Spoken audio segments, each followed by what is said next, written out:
Welcome everybody, Shir number 942. We're learning today Le'ilai Nishmas Moshe Doiv Ben Rabban Ziesel, Le'ilai Nishmas Blima Bas Rab Moshe, and L'Refuah Shalema Miriam Chaya Esther Bas Sarah. Getting back to our malacha of MAKEH B'PATISH. Okay, we are coming towards the end we are trying to finish up on the Gezeros Midrabanan, reference to MAKEH B'PATISH to Kimona, and then move on, hopefully, Bezran, to the next malacha. I just want to say one thing we spoke about at the end of the previous shiurim in reference to swimming. When we spoke about the inyanim of swimming, we said there's a problem whereby you can't make items float either. In other words, putting an item into a pond, a lake, or something like that, a body of water that does not have any border around it, we said you cannot make items float over there also, putting things into float. We were mesupik, we weren't 100% sure in reference to when it comes to the house, bathtub, sink, and these type of things. But I do want to mention I saw in the Sefer Nishmas Shabbos in Siman Tov Mem Aleph, he does bring down that, he says, the Pashat, the Brecha, Shababayis, these type of thing, a body of water in a house, like a bathtub, sink, anything, these type of things, even though it have like this type of a border, 3 tfachim going up and around and so on, Dina Kiyesh would have a din, like there is a border. We said when there's a border going around, then you could have things float, but a pond, lake, outside things don't have it. Or even a pool doesn't have it, outside pool or whatever. But we said in the house, we weren't sure, but he says in the house, it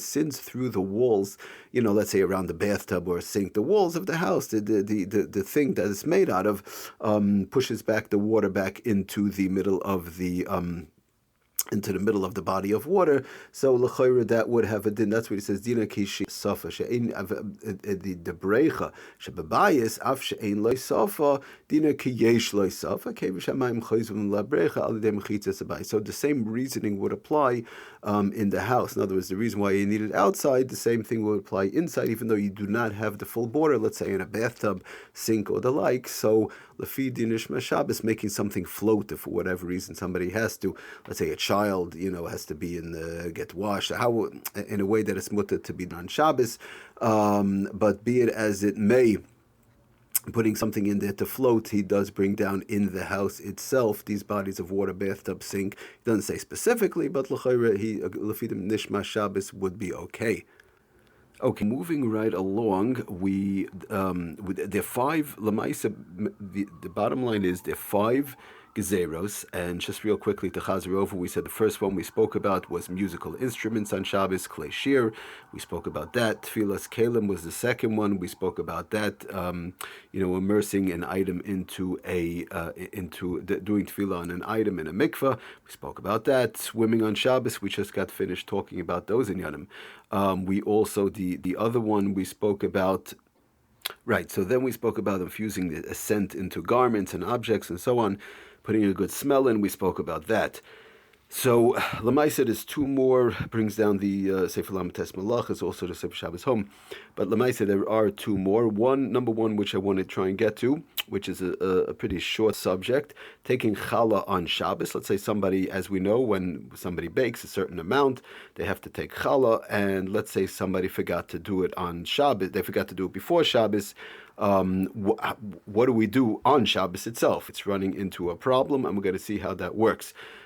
Because by taking the challah, you're now making the food edible. You're sort of like fixing it. You're fixing the food to make it halachically the right status. So it runs into a problem of MAKEH B'PATISH and Tikimana, which we will talk about. And the last category which we have to talk about, which we'll get to in the upcoming Shiurim B'li Neder, which is very negei l'maisa, is folding linens and garments, which is very negei l'maisa, comes up all the time. Person has a tallis, right, on Shabbos. Could I fold the tallis on the line? Could I not fold the tallis on the line? Person has their suit, they get undressed, they want to go to sleep, they take off their pants. Could I fold my pants on the line and hang it up on the hanger for tomorrow? Is that a problem? Or could I not fold my pants and all I could do is just throw it over the chair? up a tablecloth, these type of things. So we have to see how that works, and that also runs into the problem of MAKEH B'PATISH tikkun mana. Just real quickly, just to explain, the line itself, when it's pressed nicely on a line and one folds it on the line, it's midrabanan, of course, not minatar, but midrabanan. It's a way of a tikkun mana fixing up the garment to a very good level, whereby you're making it nice and fit, and nice and wearable. Okay, we'll see how exactly those halachas apply. I just real quickly want to talk about the inyan of the first inyan, which is much shorter, and that is of taking challah. And just real quickly to explain from the Sefer Lamates Malachas on page 1180, he explains the subject. It's a pretty quick subject, but one may not separate challah from dough or baked goods on Shabbos. Obviously, we're not going to get into all the halachas of taking challah, when you have to take, and the amount you have to, the amount of dough you need. Everybody, that's a separate issue. But if somebody forgot in a case whereby one had to take challah from the dough, from the whatever it is, the challah that they baked, or the baked goods, so to do it on Shabbos or on Yom Tov, one may not separate the challah from the dough or baked goods on Shabbos or Yom Tov, because doing so gives the appearance of tikkun kli, of repairing of an item. How so? The explanation, he explains in Sefer Lamates Malachas, the explanation is as follows. Prior to the hafrashas challah, prior to the challah separation, the dough may not be eaten, and is thus effectively unusable. Okay, halachically, right? So it's unusable. The hafrasha procedure, in other words, the removing of the challah, removes the halachic stigma, thereby rendering the food edible. You're making it from not edible to edible, right? So we call removal of the halachic stigma from an item has the appearance of a significant repair, therefore it resembles the malach of MAKEH B'PATISH and tikkun mana. Making the removal